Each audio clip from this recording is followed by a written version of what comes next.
नमस्कार विद्यार्थी मित्रांनो, आजच्या व्हिडिओमध्ये आपलं सर्वांचं मनपूर्वक स्वागत करतो। आज आपण प्रॅक्टिस सेट 1.2 चा बेस अभ्यासणार आहोत। यामध्ये खास करून लाइन सेगमेंटचा स्टडी करायचा आहे। लाइन सेगमेंट बघा, या ठिकाणी पॉइंट ए आणि पॉइंट बी असे दोन पॉइंट आणि त्यामधलं त्या दोन पॉइंटच्या मध्ये येणारे जे पॉइंट्स आहेत त्या पॉइंटचा सेट या पद्धतीने लक्षात घ्यायचा आहे। लक्षात घ्या please. The union set of point A and point B and points between A and B। आता या ठिकाणी बघा, A पॉइंट आणि पॉइंट B यांच्यामध्ये असे नंबर ऑफ पॉइंट्स आहेत। हे कोलिनियर पॉइंट्स आहेत। ओके, इन शॉर्ट मध्ये आपण असं म्हणूया, the union set of point A and B and points lies between them are called line segment। Okay, आणि त्याला मॅथमॅटिकली आपण सेगमेंट ए बी असं लिहितो। Segment A B means segment B A पण आपण म्हटलं तरी चालेल। Point A and point B are called the end points of segment A B. Point A and point B are the end points. The distance between the end points of a segment is called the length of segment। याला आपण असं पण लिहू शकतो, length of segment AB is equal to distance from point A to B असं पण आपण त्याला लिहू शकतो। आता याचं मेजरमेंट जर आपल्याला स्केलच्या साहाय्याने घ्यायचं असेल तर suppose that length of AB is equal to 5 is also written as AB is equal to 5। आता आपण रे ए बी चा विचार करूया। बघा, या ठिकाणी सुरुवात जी आहे ती पॉइंट ए पासून आहे आणि पॉइंट बी कडे तो एक्सटेंड होत आहे इन्फिनिटी पर्यंत। अमर्याद डिस्टन्स तो जाणार आहे। हे डिस्टन्स आपल्याला सांगता येणार नाही, not defined. Suppose A and B are two distinct points. Point A and point B are two distinct point. The union set of all points on segment AB and the point P दिसतो आहे तुम्हाला या ठिकाणी, such that A, B, P are collinear, okay, is called ray AB। Okay, here A is called the end point of ray AB। आपला next point आहे line AB। The union set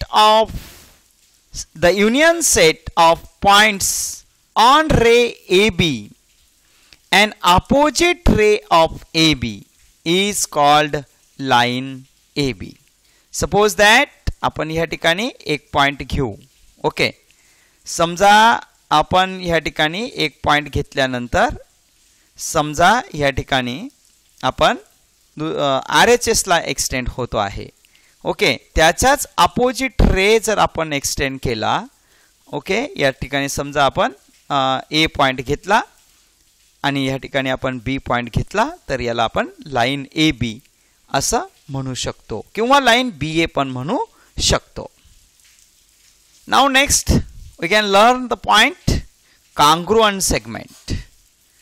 The length of two segments is equal to length of two segments are congruent। Suppose that length of AB 5 centimeter आणि length of CD पण जर 5 centimeter असेल तर दोघांची length सारखीच आहे। म्हणजेच आपल्याला मॅथमॅटिकली लिहिता येईल की segment AB is congruent to segment CD। जेव्हा त्यांची लेंथ इक्वल असेल तेव्हा त्यांना कॉन्ग्रुएंट म्हणता येईल। त्यानंतरचा पॉइंट पाहू आपण, properties of congruent segment. First property, reflexivity. Every segment is congruent to itself. Means suppose that segment A B घेऊ आपण आणि सेगमेंट ए बी हा नेहमी स्वतःला काँग्रुअंट असतो, बरोबर. म्हणजे segment A B is congruent to segment A B. This is the reflexivity. त्यानंतरचे सिमेट्री. आता सिमेट्रीमध्ये आपण दोन मित्र घेणार. बघा, एक सेगमेंट ए बी घेऊ आणि दुसरा सेगमेंट आपण सी डी घेऊ.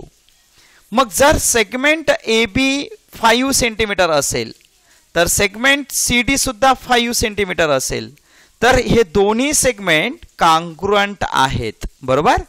जर हे दोन्ही segment A B is congruent to segment C D, then we say that segment CD is congruent to segment AB. Okay, यामध्ये एक जर समजा सेगमेंट ए बी हा सेगमेंट सी डीचा मित्र आहे तर सेगमेंट सी डी हा सेगमेंट ए बीचा मित्र राहील. त्यानंतर थर्ड प्रॉपर्टी बघा, ट्रान्झिटिव्हिटी. या ठिकाणी तीन मित्र, एक ए बी घेऊ, दुसरा सी डी घेऊ आणि तिसरा आपण ई एफ घेऊ. आता नीट लक्षात घ्या. If A B is congruent to C D, ही फर्स्ट पेअर तुम्हाला लक्षात घ्यायची आहे. Segment A B is congruent to segment C D, पहिला हा दुसऱ्याचा मित्र आहे. आणि segment C D is congruent to segment E B E F, म्हणजे पहिला हा दुसऱ्याचा मित्र आहे आणि दुसरा हा तिसऱ्याचा मित्र आहे, तर तिसरा हा पहिल्याचा मित्र राहील. म्हणजेच काय, segment A B is congruent to C D and segment C D is congruent to segment E F. तर आपल्याला असं म्हणता येईल की segment E F is congruent to segment A B, that is segment A B is congruent to segment E F. त्यानंतरचा मुद्दा बघा, midpoint of segment. If A, M, B are collinear points, असं आपल्याला गिव्हन कंडिशन मध्ये दिलेलं आहे. आणि मग जर सेगमेंट AM जेवढ्या मापाचा राहील तेवढ्याच मापाचा सेगमेंट MB राहील. समजा AM 5 सेंटीमीटरचा असेल आणि MB सुद्धा 5 सेंटीमीटरचा असेल तर आपल्याला म्हणता येईल की point M is the midpoint of segment AB. Every segment has one and only one midpoint. हे स्टेटमेंट तुम्हाला लक्षात ठेवायचं आहे. Now, comparison of segments. यामध्ये if length of segment AB is less than the length of segment CD. समजा हा 3 सेंटीमीटरचा आहे आणि सेगमेंट सी डी हा 5 सेंटीमीटरचा आहे, तर आपल्याला मॅथमॅटिकली असं लिहिता येईल की ए बी आणि सी डी या सेगमेंटमध्ये सी डी हा मोठा आहे. ओके, किंवा असं पण म्हणता येईल की सी डी हा सेगमेंट ए बी ह्या सेगमेंटपेक्षा ग्रेटर आहे, म्हणजे मोठा आहे. A B is less than C D or CD is greater than AB, whatever it may be, one and the same. The comparison of segment depends upon their length. Next point आपला आहे perpendicularity of segment or rays. If the line containing two segments, two rays or a ray and a segment are perpendicular to each other, then the two segments, two rays are the segment and the ray are said to be perpendicular to each other. या ठिकाणी लक्षात घ्या, segment A B okay यावर C D हा perpendicular आहे. किंवा असं पण म्हणता येईल की ए बी या सेगमेंटवर सी डी जसा परपेंडिक्युलर आहे. ओके, म्हणजे मॅथमॅटिकली आपल्याला असं म्हणता येईल segment A B is perpendicular on the line C D असं म्हणता येईल. किंवा असं पण म्हणता येईल segment A B is perpendicular on the ray CD, whatever it may be, one and the same. Next point आहे distance of a point from a line. If line CD is perpendicular on AB, CD is perpendicular on the line AB. Suppose that this is the CD is perpendicular on the line AB. Okay, the point D lies on the line AB. Okay, ह्या AB line वर तो point आहे, is called distance of point C from line AB. The point D is called the foot of the perpendicular. This point D is called as foot of the perpendicular. If length of CD is equal to small a, then point C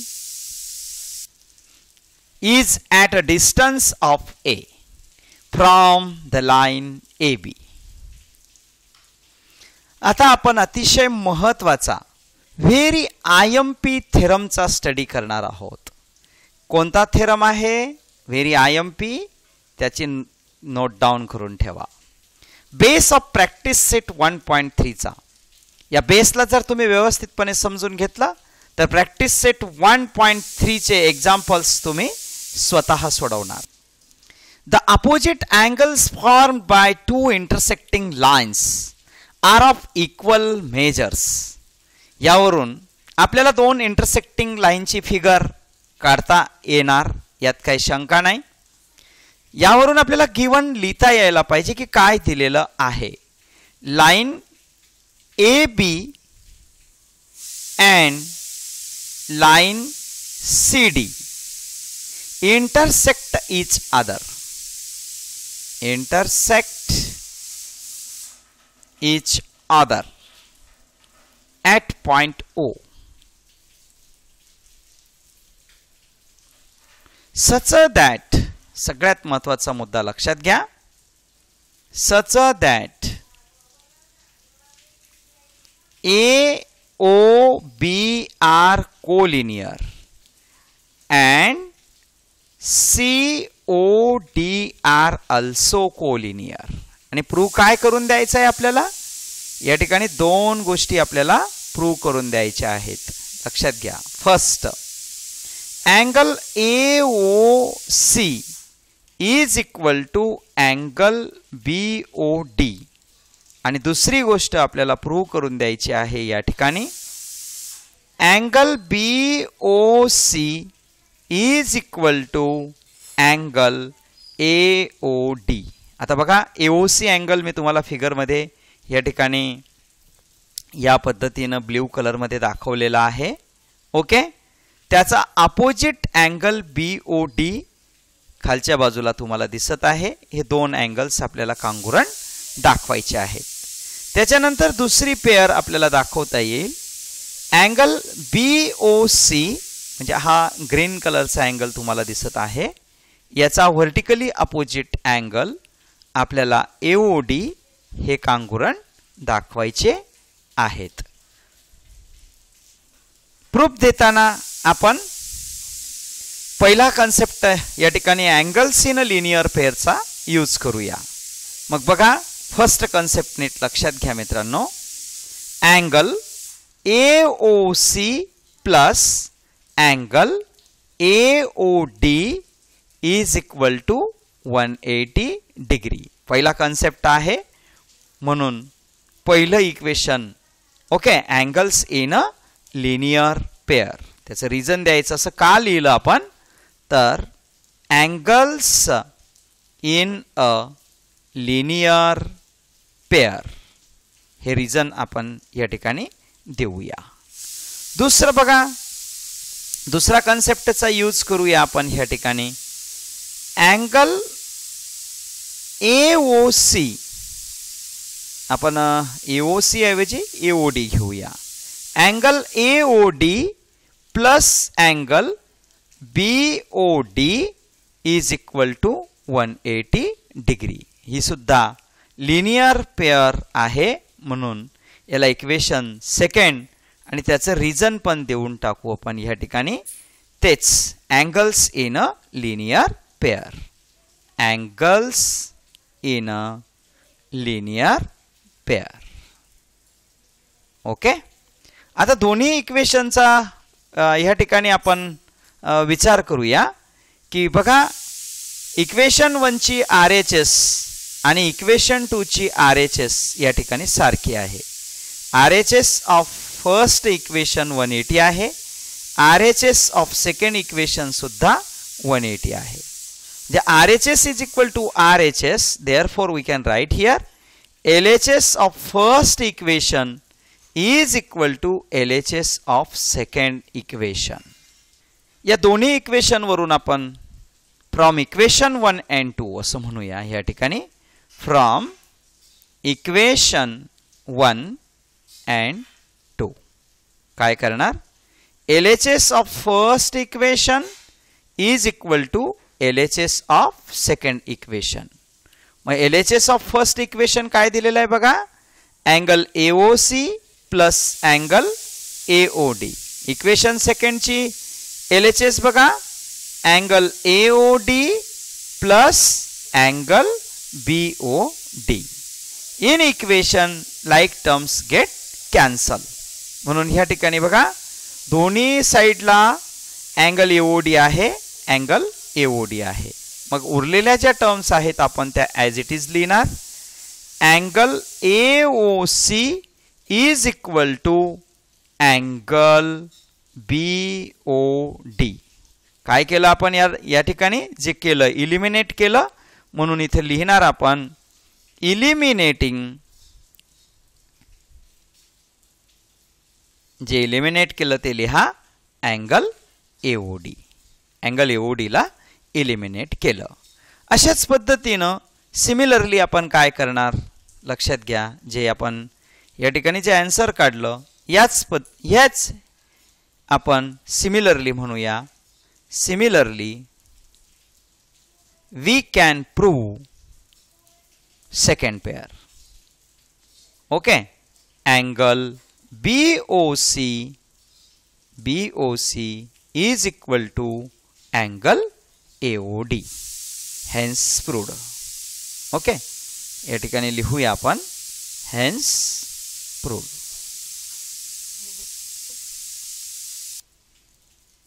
चला तर मग मित्रांनो, आता practice set 1.2 आपण solve करणार. The following table shows points on a number line and their coordinates decide whether the pair of segments given below the table are congruent or not. तर बघा, या टेबल मध्ये आपल्याला प्रत्येक पॉइंटचा कोऑर्डिनेट दिलेला आहे. बघा, A चा कोऑर्डिनेट -3, B चा कोऑर्डिनेट 5, C चा कोऑर्डिनेट 2, D चा कोऑर्डिनेट -7 आणि E चा कोऑर्डिनेट. चला मित्रांनो, आता आपण प्रॅक्टिस सेट 1.2 चा स्टडी करणार. यामध्ये आपल्याला काही पॉइंट दिलेले आहेत आणि त्यांचे कोऑर्डिनेट्स दिलेले आहेत आणि ते जे सेगमेंट आहेत ते सेगमेंट कॉन्ग्रुएंट आहेत का आहेत किंवा नाही हे आपल्याला विचारलेलं आहे. चला बघा, या ठिकाणी सेगमेंट फर्स्ट एक्झाम्पल मध्ये सेगमेंट DE आणि सेगमेंट AB चा आपण विचार करणार. ओके. आता D चा कोऑर्डिनेट बघा -7 आपल्याला दिलेला आहे आणि E चा कोऑर्डिनेट आपल्याला 9 दिलेला आहे. म्हणून आपण ह्या ठिकाणी लिहिणार मित्रांनो की बघा, सेगमेंट DE आणि सेगमेंट AB यांच्या संदर्भामध्ये हे इक्वल आहेत का. मग त्यासाठी आपण असं करूया, length of DE is equal to length of किंवा distance from point D to E. Okay, असं लिहू शकतो. आता बघा, आपण कोऑर्डिनेट्स जे वरती फिगर मध्ये दाखवलेत ना ते शब्दामध्ये लिहूया. Coordinate of point D is -7 आणि coordinate of point E, coordinate of point E is 9. आता या दोन्ही कोऑर्डिनेटमध्ये कोण मोठा आहे आणि कोण छोटा आहे ते बघायचं, कारण दोन पॉइंटमधील कोऑर्डिनेट्स दिलेले असताना जर आपल्याला डिस्टन्स काढायचं असेल तर त्या दोघांचा डिफरन्स आपण काढतो. मग या ठिकाणी कोणता नंबर मोठा आहे तर 9 हा मोठा आहे, म्हणजे 9 इज ग्रेटर दॅन -7. आता त्यामधील डिस्टन्स जर आपल्याला काढायचं असेल तर आपण फॉर्म्युला राईट करणार. Distance from point D to E is equal to bigger coordinate minus smaller coordinate. हा फॉर्म्युला लक्षात ठेवायचा आहे मित्रांनो. ओके, तुमच्या माहितीसाठी मी या ठिकाणी असं लिहितो इन शॉर्ट मध्ये, bigger coordinate minus smaller coordinate. Okay, this is the formula. B for bigger and C for smaller. B for bigger and S for smaller, sorry, C for coordinate. Okay, putting the given values. Bigger coordinate आहे 9 minus आणि smaller coordinate आहे -7. Substitute केल्यानंतर simplification या ठिकाणी 9 as it is -7 म्हणजे distance from D to E आपल्याला मिळालेला आहे या ठिकाणी 9 + 7 16.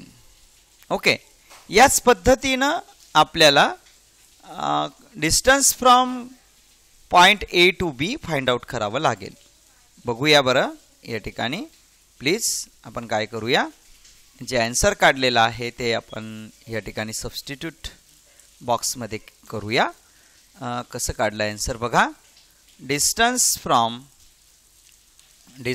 From point D to E is equal to 16. Okay, this is the first equation. आणि सेकंड नीट समजून घ्यायचं आहे प्लीज. डिस्टन्स फ्रॉम पॉइंट दुसरा सेगमेंट AB आहे बरोबर. A चा कोऑर्डिनेट आपल्याला गिवन मध्ये दिलेला आहे -3 आणि B चा कोऑर्डिनेट दिलेला आहे आपल्याला 5. या ठिकाणी आपण लेंथ ऑफ AB जेवढं राहील त्यालाच distance from A to B असं म्हणतो. ओके, मागच्या एक्झाम्पल प्रमाणेच या ठिकाणी बघा कोऑर्डिनेट ऑफ D जसा काढलेला आहे तसाच आपण इथे लिहिणार. Coordinate of point A is -3. Same आपण कोऑर्डिनेट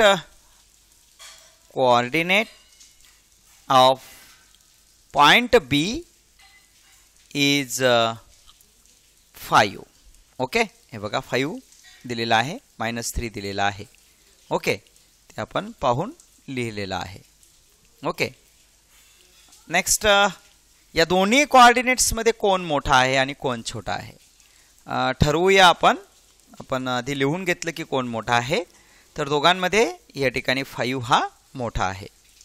ओके, आणि फॉर्म्युला आता आपल्याला माहित आहे की distance from point A to B is equal to bigger coordinate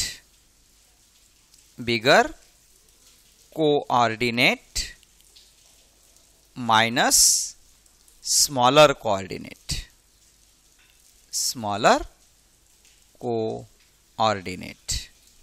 okay, चला, this is the formula. Then now putting the given values. Distance from point A to B is equal to bigger coordinate आहे 5 सूत्रातला minus आणि smaller value पण -3 आहे, म्हणजे minus पुन्हा या ठिकाणी +3 झालेला आहे, म्हणजे हे आन्सर आलेलं आहे आपलं 8. म्हणजे distance from A to B आपल्याला मिळालेला आहे 8. आता दोन्ही इक्वेशनचं ऑब्झर्वेशन तुम्हाला करायचं आहे. Please try to understand. बघा, इक्वेशन फर्स्ट पण तुमच्या जवळ आहे, इक्वेशन सेकंड पण तुमच्या समोर आहे. दोन्ही इक्वेशनचं ऑब्झर्वेशन केल्यावर तुम्हाला असं दिसत आहे प्लीज एक मिनिट बघा. फ्रॉम इक्वेशन 1 and 2 असं म्हणता येईल. ऑब्झर्वेशन तुम्ही करायचं आहे.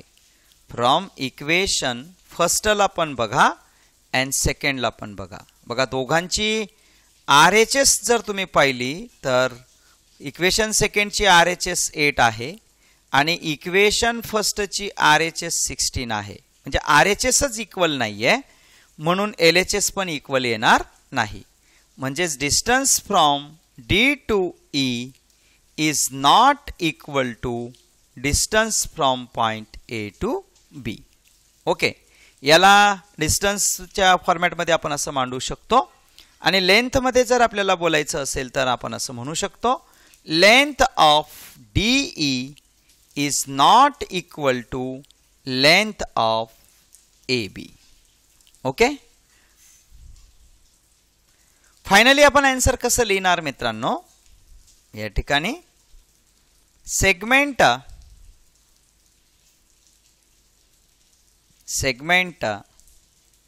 DE and segment AB are not congruent. This is the final answer. चला तर मग मित्रांनो आता आपण एक्झाम्पल नंबर 2 सोडवूया. यामध्ये सेगमेंट BC आणि सेगमेंट AD. सेगमेंट B चा कोऑर्डिनेट आपल्याला 5 दिलेला आहे म्हणून आपण या ठिकाणी लिहिणार coordinate of point B is 5 आणि coordinate of point C is 2. या दोघांमध्ये कोण मोठा आहे आणि कोण छोटा आहे आधी ते ठरवा. तर आपण जर ऑब्झर्वेशन केलं तर आपल्या लक्षात येतं की 5 मोठा आहे आणि आपल्याला फॉर्म्युला या ठिकाणी माहित आहे मित्रांनो. Distance from point B to C किंवा आपण असं म्हणूया लेंथ ऑफ BC. जेव्हा लेंथ वापरणार तेव्हा कॉमा नाही द्यायचा. BC is equal to distance from point B to C. Okay, distance from B to C चा फॉर्म्युला आपण या ठिकाणी लिहिणार bigger coordinate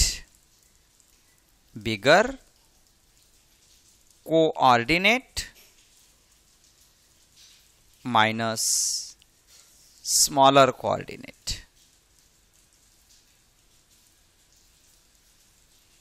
okay, this is the formula.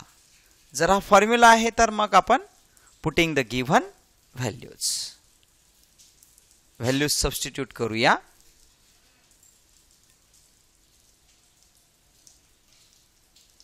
ज्या व्हॅल्यूज दिलेल्या आहेत त्या आपण ह्या ठिकाणी सबस्टिट्यूट करणार. Distance from B to C is equal to 5 सूत्रातला मायनस आणि स्मॉलर नंबर 2 आहे. म्हणजे distance from B to C आपल्याला मिळालेला आहे या ठिकाणी 3. ओके, त्याच पद्धतीनं आपल्याला दुसऱ्या सेगमेंटची लेंथ पण काढून घ्यावी लागेल. तत्पूर्वी आपण ह्या ठिकाणी जी काढलेली आहे तिला इक्वेशन नंबर 1 देऊन टाकूया. ओके, त्यासाठी आपण कंपॅरिझन करणार. याला इक्वेशन नंबर 1 देऊन टाकू. काय काढलं आपण बघा. Distance from point B to C is equal to 3.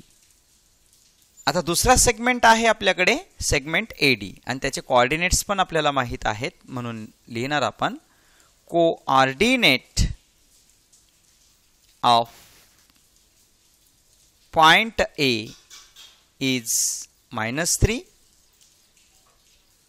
Coordinate of point D is -7. या दोघांमध्ये ठरवायचं की कोण मोठा आहे आणि कोण छोटा आहे. निगेटिव्ह साइन ज्या वेळेस येईल त्यावेळेस एक गोष्ट लक्षात घ्यायची मित्रांनो, ज्याच्यावर जास्त कर्ज तो छोटा आणि ज्याच्यावर जास्त कर्ज तो मोठा. आता कर्ज म्हणजे निगेटिव्ह साइन अशा पद्धतीनं तुम्हाला या ठिकाणी लक्षात ठेवायचं आहे. आणि मग याचा फॉर्म्युला आपल्याला या ठिकाणी राईट डाऊन करता येईल. बघा, distance from point A to D is equal to, हाच फॉर्म्युला लिहिणार आपण, bigger coordinate minus smaller coordinate. Okay, हा जर फॉर्म्युला आहे तर आपण काय करणार, putting the given values. Okay, first segment काढताना आपण हे काम केलेलं आहे. Therefore we can write here distance from point A to B is equal to bigger coordinate minus smaller coordinate. Bigger coordinate आहे -3 आणि हा आहे -7. आता साईनकडे नीट लक्ष द्या. -3 as it is, minus minus +7. आता 7 - 3 4. Okay, distance from A to B आपल्याला या ठिकाणी मिळालेला आहे 4. ओके, याला इक्वेशन नंबर सेकंड द्या. आता तुम्हाला ऑब्झर्वेशन करायचं आहे फ्रॉम इक्वेशन फर्स्ट आणि सेकंडचं. दोन्ही इक्वेशन आपल्या डोळ्यासमोर आहेत. फर्स्ट इक्वेशनची RHS आलेली आहे आपली 3 आणि सेकंड इक्वेशनची RHS आलेली आहे आपली 4. म्हणजे from equation 1 and 2, from equation 1 and 2, RHS of first is not equal to RHS of second. Therefore, LHS of first, distance from BC, is not equal to distance from point A to B. अशा पद्धतीनं आपला answer राहील. Okay, finally आपण कसं लिहिणार मित्रांनो, finally आपल्याला लिहिता येईल या ठिकाणी segment BC is not congruent to segment AB. Okay, finally answer आपल्याला अशा पद्धतीनं लिहावा लागेल. Please try to understand friends. चला तर मित्रांनो, आता आपण एक्झाम्पल नंबर 3 सोडवणार. याचा बघा, सेगमेंट BE दिलेला आहे आणि सेगमेंट AD दिलेला आहे. B चे कोऑर्डिनेट 5 आहे म्हणून आपण या ठिकाणी राईट करणार coordinate of point B is 5 and coordinate of point E is 9. या दोघांमध्ये आता लहान मोठेपणा ठरवायचा, कोण मोठा आहे आणि कोण छोटा आहे. तर 9 मोठा आहे, बरोबर. म्हणजेच आपल्याला आता distance from B to E काढता येईल. Distance from B to E is equal to bigger coordinate minus smaller coordinate.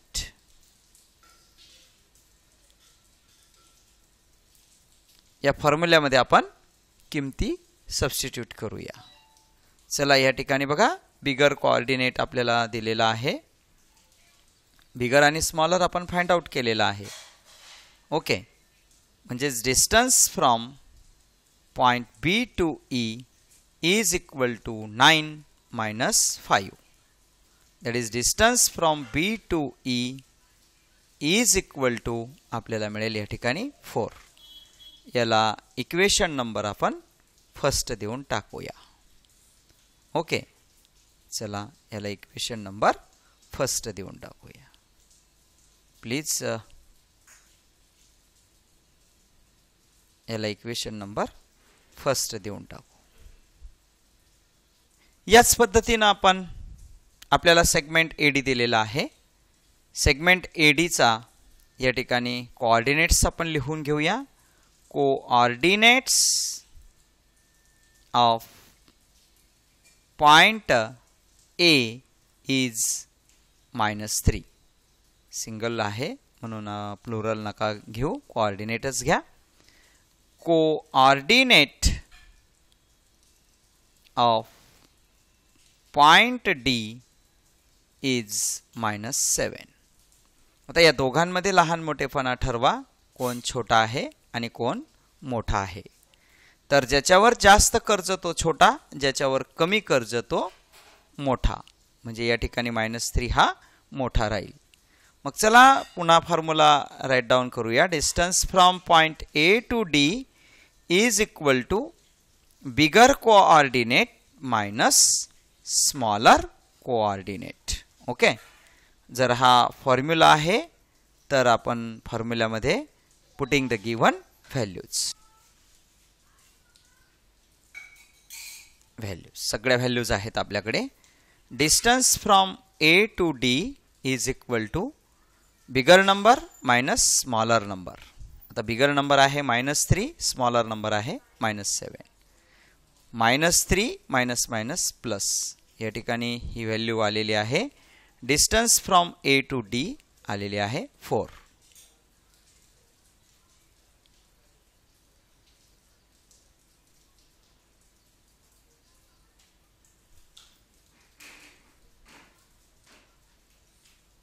याला इक्वेशन नंबर 2 देऊया. ऑब्झर्वेशन करा फ्रॉम इक्वेशन 1 and 2.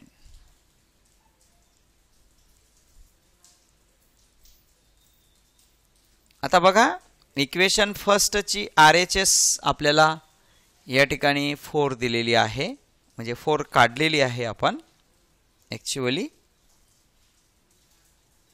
ओके. आणि इक्वेशन 2 ची RHS सुद्धा आपल्याला 4 दिलेली आहे. RHS of equation 1 is equal to RHS of equation 2. Therefore, LHS of equation 1, that is distance from B to E, is equal to distance from point A to D. या ठिकाणी आपण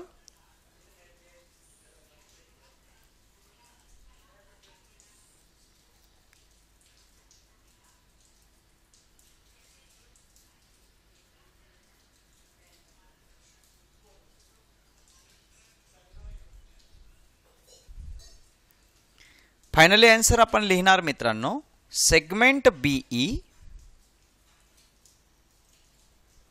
and segment AD are congruent. अशा पद्धतीने final answer आपण लिहिणार.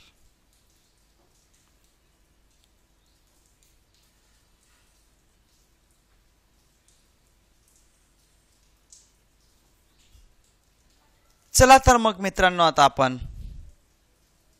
Example number 2 solve करणार. काय आहे बघा. Point M is midpoint of segment AB. If AB is equal to 8, then find the length of AM. Length of AM आपल्याला काढायचं आहे. आता बघा, या ठिकाणी आपल्याला जी दिलेली गोष्ट आहे आपण आधी ती लिहिणार. Length of AB is equal to 8 हे आपल्याला गिव्हन म्हणून दिलेलं आहे, बरोबर मित्रांनो. आणि त्यानंतर आपल्याला मिड पॉइंट दिलेला आहे. मग आपण एक काम करूया, एक सेगमेंट ह्या ठिकाणी घेऊया. प्लीज थोडंसं लक्ष द्या. एक सेगमेंट घेऊया आपण.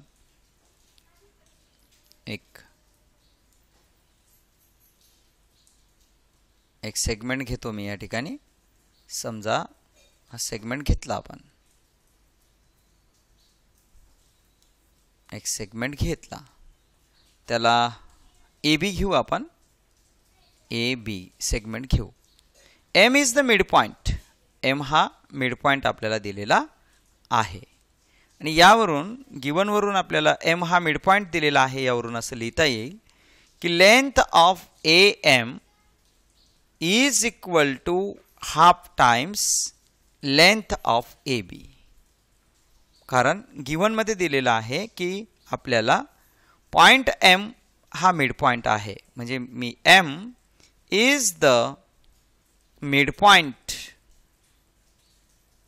ऑफ सेगमेंट ए बी असं आपल्याला दिलेलं आहे. ओके, आणि मग ए बीची व्हॅल्यू आपल्याला दिलेली आहे म्हणून आपण पुटिंग द गिव्हन व्हॅल्यूज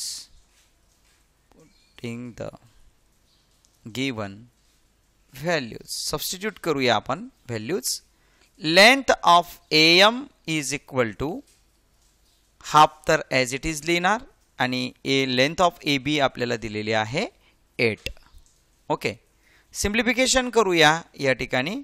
2 1 जा 2, 2 4 जा 8, म्हणजेच लेंथ ऑफ AM आपल्याला या ठिकाणी मिळून गेली. Length of AM is equal to 4. This is the final answer. चला मित्रांनो, आता आपण एक्झाम्पल नंबर 3 चा स्टडी करणार. या ठिकाणी P हा मिड पॉइंट आपल्याला दिलेला आहे सेगमेंट CD चा. मग आपण या ठिकाणी सेगमेंट CD ला ड्रॉ करूया.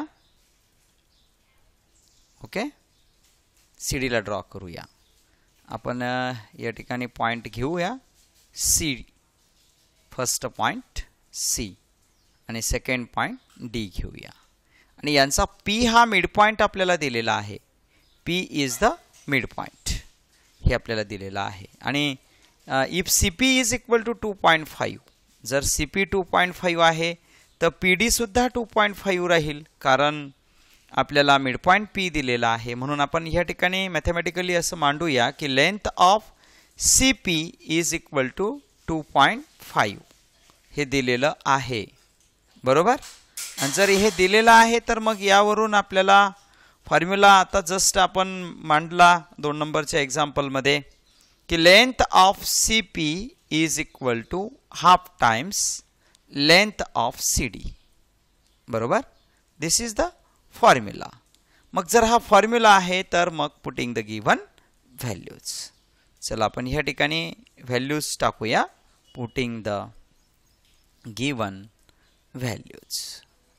चला, CP ची लेंथ दिलेली आहे आपल्याला 2.5 is equal to half into length of CD तर आपल्याला फाइंड आउट करायची आहे, म्हणून आपण 2 ला शिफ्ट करणार RHS कडून LHS कडे. तर मग चला मित्रांनो, 2.5 into 2 is equal to length of CD. Okay, आता हे कॅल्क्युलेशन मल्टिप्लाय बाय 2 करायचं आहे 2.5 ला, म्हणजेच length of CD is equal to 2.5 into 2 is nothing but 5. Okay, length of CD is equal to 2.5 is the final answer. चला मित्रांनो, आता आपण एक्झाम्पल नंबर 4 सॉल्व करणार. काय आहे? If AB is equal to 5, BP is equal to 2, AP is equal to 3.4 centimetre, compare the segments. आता जी length आपल्याला आधी आपण गिव्हन या ठिकाणी राईट डाऊन करूया. काय आपल्याला दिलेलं आहे तर AB is equal to 5 centimetre दिलेलं आहे. दुसरं BP इज इक्वल टू आपल्याला 2 सेंटीमीटर दिलेलं आहे आणि AP is equal to 3.4 centimetre दिलेलं आहे. आता कंपेअर करायचं आहे म्हणजे लहान मोठेपणा आपल्याला ह्या ठिकाणी शोधायचा आहे. मग आपण एक काम करूया. या ठिकाणी सगळ्यात मोठी संख्या 5 आहे. ओके, आणि त्यानंतरची संख्या आहे 3.4 आणि त्यानंतरची लहान संख्या आहे 2. म्हणजे सगळ्यात मोठा नंबर या ठिकाणी 5 आहे. ओके, 2 पेक्षा 3.4 मोठा आहे. बरोबर, मग आता 5 ही व्हॅल्यू AB ची आहे म्हणून आपण इथे लिहिणार AB. 3.4 ही व्हॅल्यू AP ची आहे आणि BP ची व्हॅल्यू 2 आहे आणि म्हणून AB हा सगळ्यात मोठा आहे. त्याच्यापेक्षा छोटा AP आहे, त्यापेक्षा छोटा BP आहे. अशा पद्धतीनं आपल्याला फायनली आन्सर सांगता येईल की segment AB is greater than segment AP is greater than segment BP. Okay, अशा पद्धतीनं आपल्याला आन्सर लिहिता येईल.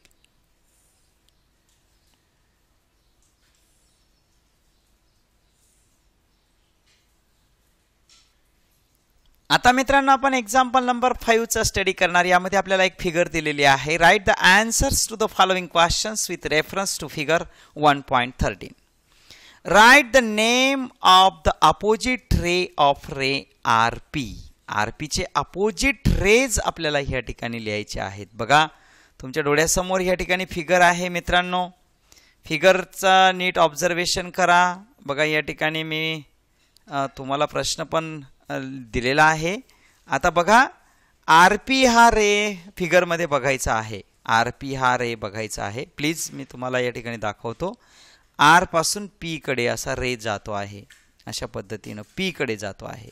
ही गोष्ट तुम्हाला नीट लक्षात घ्यायची आहे. R हा एंड पॉइंट आहे आणि R पासून P कडे जातो आहे. म्हणजे त्याचे अपोजिट रेज आपल्याला या ठिकाणी सांगता येतील. बघा रे RS हा पण अपोजिट रे आहे म्हणून RS मी इथे लिहितो. त्याच्यानंतर रे RT पण आपल्याला लिहिता येईल. म्हणजे रे RT बस या ठिकाणी is the ray opposite to the ray RP. Second example मध्ये write the intersection of set ray PQ and ray RP यांचा इंटरसेक्शन आपल्याला लिहायचा आहे. बघा रे PQ बघूया आपण. अशा पद्धतीने दाखवता येईल. रे RP बघा R पासून P पर्यंत अशा पद्धतीनं हा अनलिमिटेड असा पुढे पुढे जाईल. हा RP जो आहे ना हा असा जाईल. म्हणजे या ठिकाणी आपल्याला इंटरसेक्शन म्हणजे कॉमन पॉइंट शोधायचा आहे. तर बघा या ठिकाणी जर तुम्ही नीट ऑब्झर्वेशन केलं तर तुमचं लक्षात येईल की एवढा पार्ट हा दोघांचा आहे. कारण RP हा Q पर्यंत आणि Qच्या पुढे जाणार आहे. एवढी गोष्ट तुम्हाला लक्षात घ्यावी लागेल प्लीज. तर हा मुद्दा नीट समजून घ्या. ओके. हा मी इथे तुम्हाला त्याला शेडेड केलेला आहे. हा कॉमन आहे दोघांचा आणि म्हणून आपल्याला या ठिकाणी लिहिता येईल की रे PQ is the intersection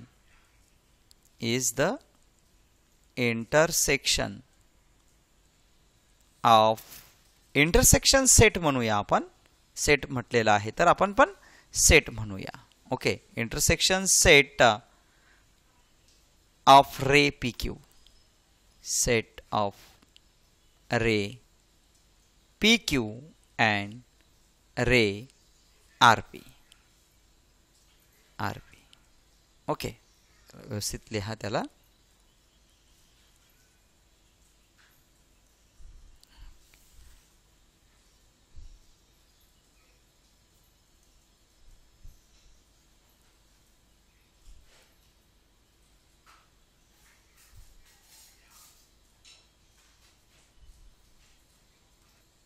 example number 3 मध्ये write the union set of ray PQ.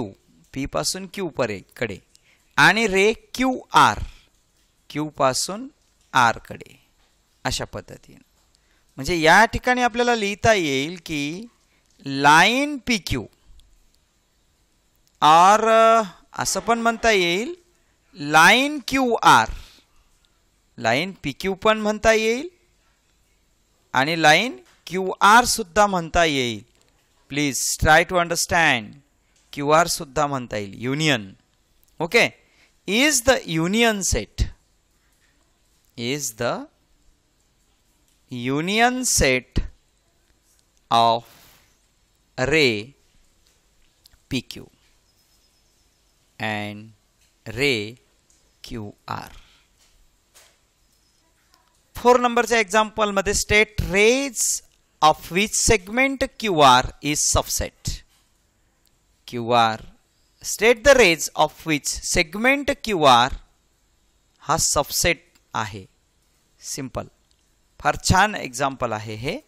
तर यामध्ये सेगमेंट QR पण आपल्याला दाखवता येईल. Every segment is subset of itself. यासाठी आपण या रूलचा वापर करून QR दाखवलेला आहे. QR is a subset of ray RQ ray SQ सुद्धा आणि रे TQ सुद्धा देता येईल. रे TQ सुद्धा आपल्याला देता येईल. लक्षात घ्या, T पासून तर Q पर्यंत हा पण म्हणता येईल, S पासून तर Q पर्यंत हा सुद्धा म्हणता येईल, आणि R पासून तर Q पर्यंत, R पासून तर Q पर्यंत असं पण आपल्याला म्हणता येईल. चला एक्झाम्पल नंबर 5 मध्ये write the pair of opposite raise with common end point R. हा कॉमन एंड पॉइंट R आणि याचे अपोजिट रेज आपल्याला लिहायला सांगितलेले आहेत. म्हणजे रे RP पण आपल्याला दाखवता येईल, R पासून P पर्यंत. अपोजिट रे मध्ये रे RP दाखवता येईल, रे RS सुद्धा दाखवता येईल S पर्यंत. म्हणून मी इथं लिहिणार रे RS. Okay, is the pair of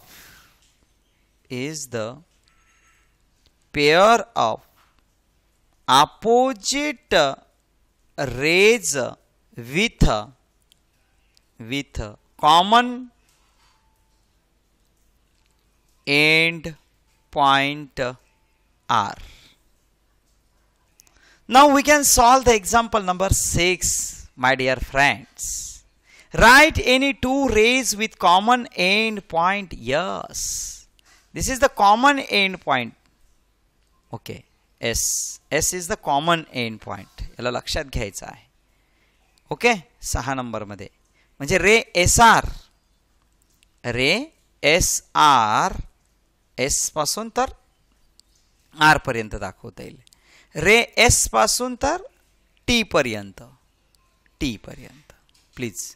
ray ST are two rays with a common end point S.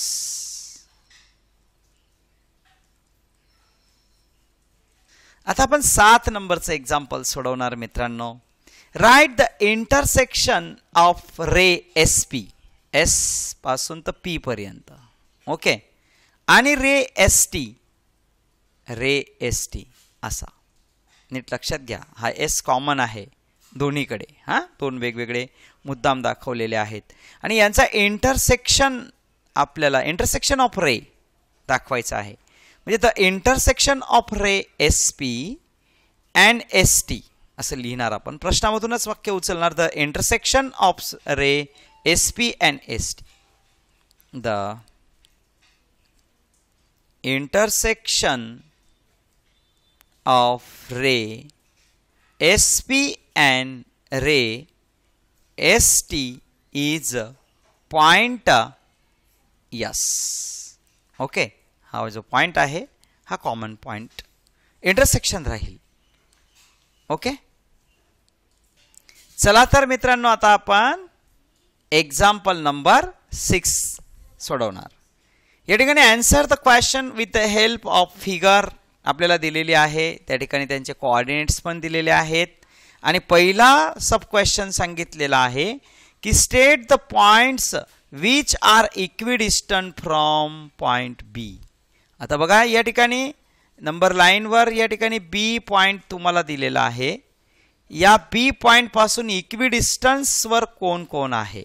Okay, तर बघा या ठिकाणी तुम्हाला लक्षात येत असेल की हा B पॉइंट आहे. याच्यापासून इक्विडिस्टन्सवर या ठिकाणी जर आपण C घेतला तर तेवढ्याच अंतरावर 4 - 2 2 आणि 2 - 0 पण 2च येणार. म्हणजे B पासून तर म्हणजे A आणि C हे दोन पॉइंट या ठिकाणी इक्विडिस्टन्सवर आपल्याला दाखवता येतील. अजून समजा आपण इथं हा 6 घेतला, समजा D पॉइंट, तर बघा या ठिकाणी यांचं डिस्टन्स जर आपण काढलं तर 6 - 2 = 4. म्हणजेच LHS ला कोणाचं डिस्टन्स 4 येतं बघा. 0 - -4 म्हणजे इथपर्यंत 0 मायनस मायनस 4 म्हणजेच 4 मायनस मायनस प्लस होऊन जाईल. म्हणजे लक्षात घ्या मित्रांनो, तुम्ही क्यू पॉईंट आणि डी पॉईंट पण इक्वल डिस्टन्सवर आहेत. ओके, जसा सी पॉईंट आहे ओके तसाच त्याच डिस्टन्सवर या ठिकाणी तेवढ्याच अंतरावर सी आहे, तेवढ्याच अंतरावर ए आहे. लक्षात घ्या. ओके, आणि म्हणून आपण ह्या ठिकाणी लिहूया please. Point C and point A are equidistant from point B. From point B. Okay. As both of the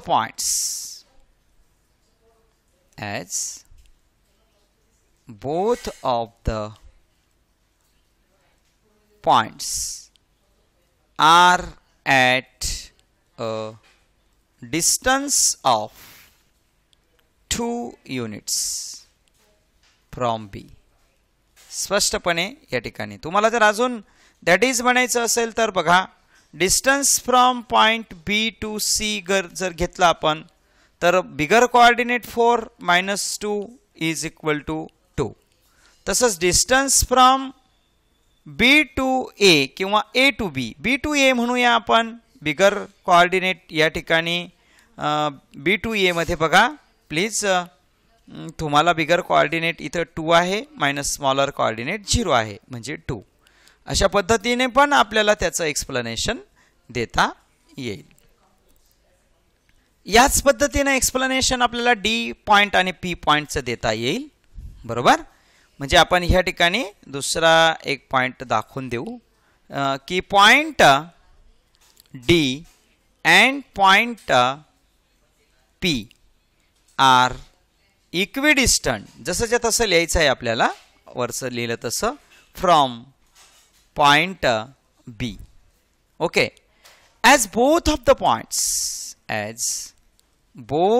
of the points are at a distance of 4 units. आपण या ठिकाणी जसं वरच्या गणितामध्ये प्रूव्ह करून दिलं की ते 2 युनिट कसं आहे, तसं डिस्टन्स फ्रॉम आपण ए टू डी काढूया आणि distance from A to P काढूया. ओके, दोघांसाठी सूत्र तेच आहे, bigger coordinate minus smaller coordinate, bigger coordinate minus smaller coordinate. Okay, तर बघा फिगरमध्ये जर तुम्ही नीट पाहिलं ए पासून तर डी पर्यंत. ओके, आणि ए पासून तर पी पर्यंत, ए पासून तर डी पर्यंत, सॉरी पॉइंट बी आहे, बी लक्षात घ्या, बी पासून. ओके, बी पासून डी पर्यंत. इथं आपण ए नाही, ए पासून नाही आहे आपलं, सॉरी लक्षात घ्या. या ठिकाणी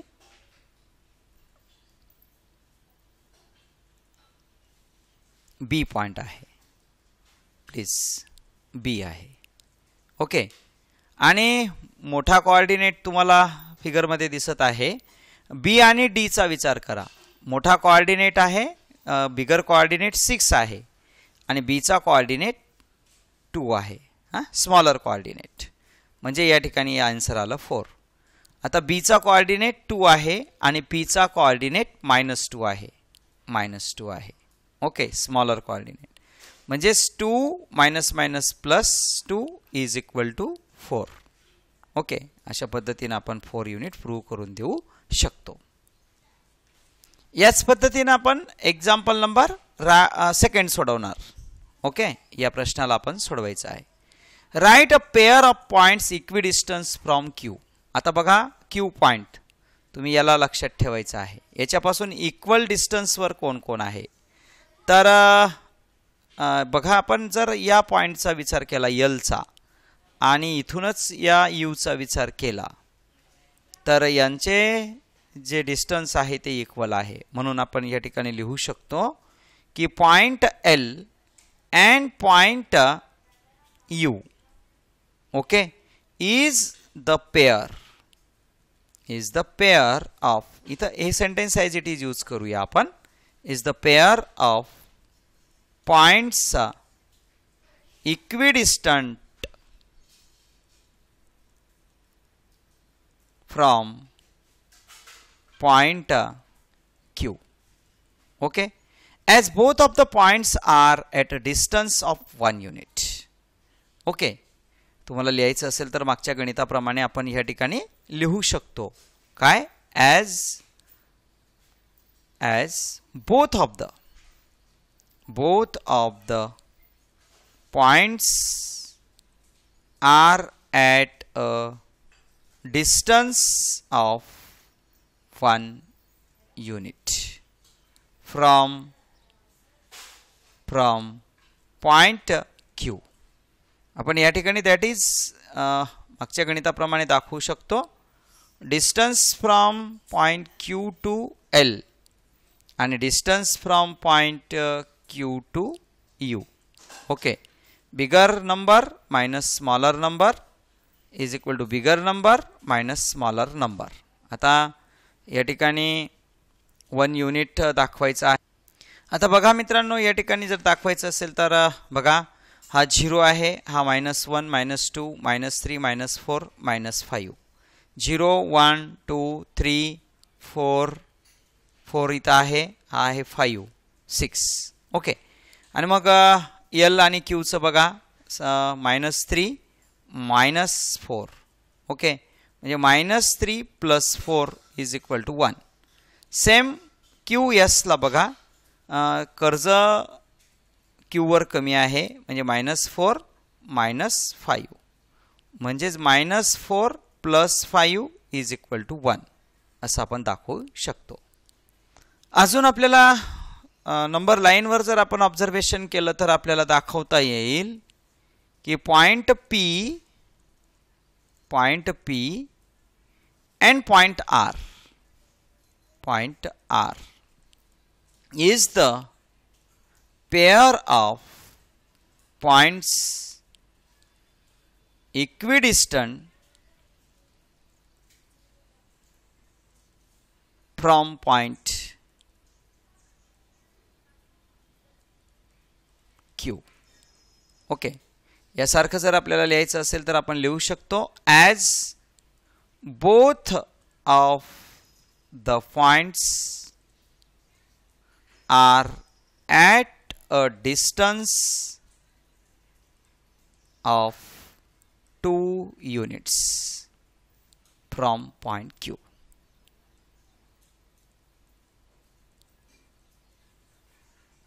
जर फिगरमध्ये आपल्याला परफेक्ट दाखवायचं असेल तर Q पासून P पर्यंत, P चा कोऑर्डिनेट -2 माहिती आहे तुम्हाला, आणि P पासून तर R पर्यंत, R चा कोऑर्डिनेट पण तुम्हाला -6 माहिती आहे.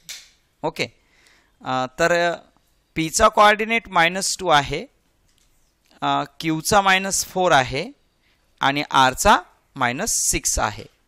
याचा वापर करून आपण QP जर काढायचा असेल तर bigger coordinate minus smaller coordinate, मग बिगर कोऑर्डिनेट -2 -4 असं येणार. सूत्रामध्ये टाकू आपण QP चा, distance from Q to P -2 -4, distance from Q to P is equal to bigger coordinate minus smaller coordinate.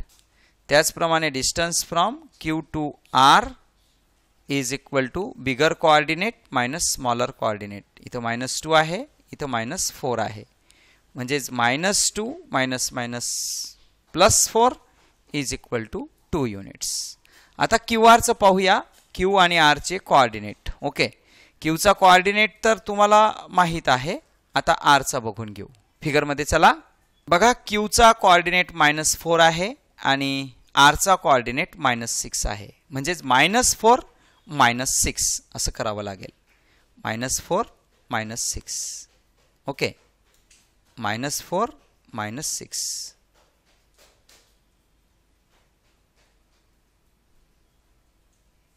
-4 -6 bigger coordinate minus smaller coordinate -4 minus +6 is equal to 2 आला 2 units आपल्या या ठिकाणी 2 युनिट्स दाखवलेला आहे. चला आता त्यामधील थर्ड नंबरचा क्वेश्चन बघूया. Find the distance from U to V and P to C, V to B and U to L. तर सगळे कोऑर्डिनेट्स आपल्याला या ठिकाणी दिलेले आहेत बघा. 0 1 2 3 4 5 and 6 -1 -2 -3 -4 -5. ओके, तर चला आपण या ठिकाणी डिस्टन्सचा विचार करू. Distance from U to V. Okay, आता यांचे कोऑर्डिनेट्स U चे कोऑर्डिनेट आपल्याला दिलेले आहेत. सगळे कोऑर्डिनेट्स दिलेले आहेत म्हणून आपण coordinate of point U is -5. Okay, तसंच coordinate of point V is V चा बघा, V चा कोऑर्डिनेट बघा या ठिकाणी 5 दिलेला आहे. 5. ओके, यांच्या दोघांमध्ये लहान मोठेपणा ठरवा. कोण छोटा आहे आणि कोण मोठा आहे. तर 5 हा मोठा आहे -5 पेक्षा. आता फॉर्म्युला लिहिणार आपण. Distance from point U to V is equal to bigger coordinate minus smaller coordinate. This is the formula. Bigger coordinate आहे आपला 5 आणि स्मॉलर कोऑर्डिनेट आहे -5. चला मग या ठिकाणी हा आपला -5 ॲज इट इज +5 होईल इज इक्वल टू 10. याच पद्धतीनं आपल्याला या ठिकाणी distance from U to V जसं काढलं तसंच distance from P to C काढता येईल. सेम कन्सेप्ट यूज करणार आपण या ठिकाणी बघा please. Coordinate of point P is equal to P चा कोऑर्डिनेट बघा -2 आहे. -2. त्याच पद्धतीनं V चा कोऑर्डिनेट आता जस्ट इथं 5 V चा कोऑर्डिनेट 5 आहे. Coordinate of point V is 5. या दोघांमध्ये कोण मोठा आहे फक्त हे ओळखणं गरजेचं आहे. 5 मोठा आहे. Distance from point P to आपल्याला C काढायचा आहे. एक मिनिट हा, आपल्याला काय काढायचं आहे P टू C आणि C चा कोऑर्डिनेट घ्यावा लागेल. मग आपल्याला C चा कोऑर्डिनेट, सॉरी या ठिकाणी PV नाही घ्यायचा आहे, आपल्याला C चा कोऑर्डिनेट घ्यायचा आहे. कारण आपल्याला P टू C काढायचा आहे म्हणून C चा कोऑर्डिनेट घेणार आपण. C चा कोऑर्डिनेट आहे 4. आपण इथे लिहिणार 4 आणि कंपेअर मग आपण -2 आणि 4 च्या संदर्भात करणार. बरोबर. Distance from P to C is equal to bigger coordinate minus smaller coordinate. Bigger coordinate आहे 4, स्मॉलर कोऑर्डिनेट आहे 2 म्हणजे 4 -2 is equal to 6. Distance from point P to C is equal to 6. आता आपल्याला distance from V to B काढायचा आहे. चला मग मित्रांनो आता distance from V to B कसा काढणार. Distance from V to B is equal to bigger coordinate minus smaller coordinate. आता V चा कोऑर्डिनेट बघा या ठिकाणी 5 आहे आणि B चा कोऑर्डिनेट 2 आहे म्हणजे 5 - 2 म्हणजे 3. आता आपण distance from U to L काढणार. U to L is equal to bigger coordinate minus smaller coordinate. आता U चा कोऑर्डिनेट बघूया. U चा आहे -5 आणि U चा आहे -5 आणि L चा बघा L चा आहे -3. आता यांच्यामध्ये कोण मोठा आहे -3 मोठा आहे म्हणून इथं -3 आणि इथं येणार -5. ओके. आता -3 +5 is equal to 5 - 3 is equal to 2. Thank you मित्रांनो. जर तुम्हाला व्हिडिओ खरंच आवडला असेल तर लाईक करा. अजूनपर्यंत सबस्क्राईब केलेलं नसेल तर सबस्क्राईब करा जेणेकरून आपल्या नवनवीन व्हिडिओच्या नोटिफिकेशन्स आपल्यापर्यंत पोहोचतील. धन्यवाद.